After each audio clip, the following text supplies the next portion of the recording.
Hello दोस्तों, आज हम बात करने वाले हैं सीरियल पति ब्रह्मचारी के एपिसोड 343 के रिव्यू के बारे में, जहां कहानी में एक बेहद भयानक और बड़ा मोड़ आया है। तो चलिए जानते हैं पूरी कहानी। कहानी की शुरुआत होती है जब सूरज की बुआ जी सबके सामने कहती है कि ईशा को शुद्धिकरण की ज़रूरत है, क्योंकि अभी उसका रिश्ता आकाश से जुड़ा था। चौपाल में बैठे लोग उनकी बात पर हामी सिर हिलाने लगते हैं। बुआजी ने ये यहाँ तक कह दिया कि जो औरत किसी दूसरे पुरुष के साथ रह चुकी हो उसे पवित्र साबित करना ज़रूरी है। ये बातें सूरज के दिल में तीर की तरह लगती है और उसका गुस्सा बढ़ने लगता है। ईशा सिर झुकाकर खड़ी थी और सबके सामने उसकी इज्जत पर सवाल उठाए जा रहे थे। सूरज ने खुद को रोकने की कोशिश की, लेकिन तभी उसने एक ऐसा कदम उठाया जिसे देखकर पूरा गांव सन्न रह गया। सूरज ने बुआजी के गाल पर एक जोरदार थप्पड़ मार दिया। सूरज गुस्से में कहता है कि जिस दिन उसकी पत्नी के सम्मान पर उंगली उठेगी वो रिश्तों से पहले इंसाफ चुनेगा। इस थप्पड़ ने बुआजी के दोहरे मापदंड को सबके सामने ला दिया, जिससे वो अंदर तक डर जाती है। दूसरी तरफ ईशा अपने कमरे में रोती है, लेकिन ये रोना दर्द नहीं बल्कि सम्मान मिलने का था, क्योंकि पहली बार कोई उसके लिए पूरी दुनिया के खिलाफ खड़ा हुआ था। लेकिन कहानी यहाँ ख़त्म नहीं होती। ताऊ जी इस बगावत से बेहद नाराज़ होते हैं और उन्होंने अगली सुबह ही पंचायत बुला ली।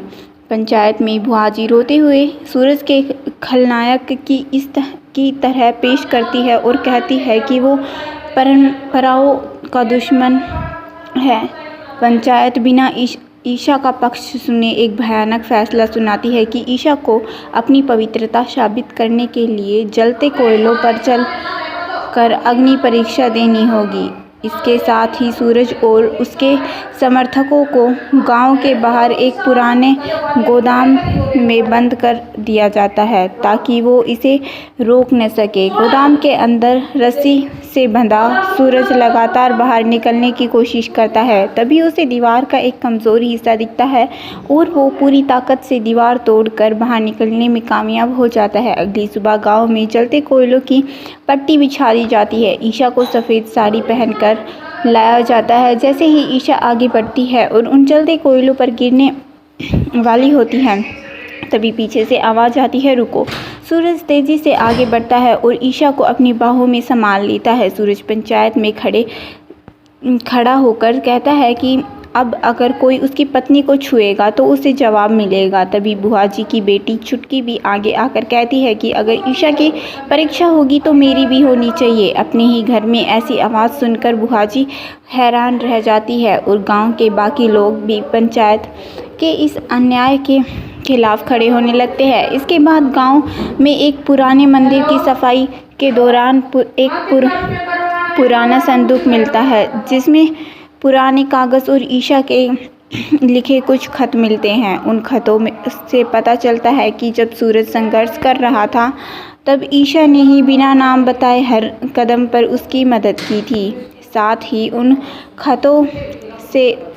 खतों से ये भी खुलासा होता है कि किसी तीसरे व्यक्ति ने जानबूझकर उनके बीच गलतफहमियां पैदा की थी। तभी आकाश भी वहां पहुंच जाता है और सबके सामने स्वीकार करता है कि उसने ईशा पर शक करके सबसे बड़ी गलती की थी, क्योंकि उसे भी ईशा के खिलाफ झूठे गुमनाम खत मिले थे। वहाँ पर आकाश नहीं आता, सूरज बोलता है। वहाँ पर उन खतों की लिखावट गाँव में ही एक पुराने परिचित की निकलती है, जो सूरज की कामयाबी से जलता था और इस तरह ईशा के ऊपर लगे सारे आरोप मिट जाते हैं। कुछ समय बाद घर में एक और बड़ी खुशी आती है। ईशा माँ बनने वाली होती है, लेकिन गांव के कुछ लोग अब भी अफवाहें फैलाने में इससे बाज नहीं आते और कहते हैं कि अगर सूरज ब्रह्मचारी था तो ये बच्चा किसका है। एक धार्मिक कार्यक्रम के दौरान जब बुआजी सबके सामने ये सवाल उठाती है तो सूरज बिना गुस्से के पूरे आत्मविश्वास के साथ सबके सामने खड़ा होता है। वो खुलेआम स्वीकार करता है कि उसने अपना पुराना संकल्प छोड़कर ईशा को पूरी तरह अपनी पत्नी के रूप में स्वीकार किया था। वो गाँव वालों से सवाल करता है कि क्या किसी महिला के बारे में बिना सच जाने फैसला सुनाना सही है। सूरज की ये बातें सुनकर सबकी नज़रें भी झुक जाती है और गांव वाले अपनी गलती मानते हैं। बुआ जी भी ईशा से माफ़ी मांगती है। कुछ महीनों बाद ईशा एक प्यारी सी बेटी को जन्म देती है। पूरे घर और गांव में जश्न का माहौल होता है। गांव के बुजुर्ग भी स्वीकार करते हैं कि उन्होंने अतीत से बहुत कुछ सीखा है और अब से ये गांव किसी महिला का अपमान नहीं सहेगा। तो दोस्तों, ये कहानी हमें सिखाती है कि प्यार सिर्फ नाम निभाने का नहीं बल्कि अपने साथी के सम्मान की रक्षा करने का नाम है। अगर आपको भी लगता है कि सूरज ने ईशा के सम्मान के लिए सही कदम उठाया तो इस वीडियो को लाइक ज़रूर करें। कमेंट में लिखें सम्मान सबसे बड़ा है। चैनल को सब्सक्राइब करना ना भूलें।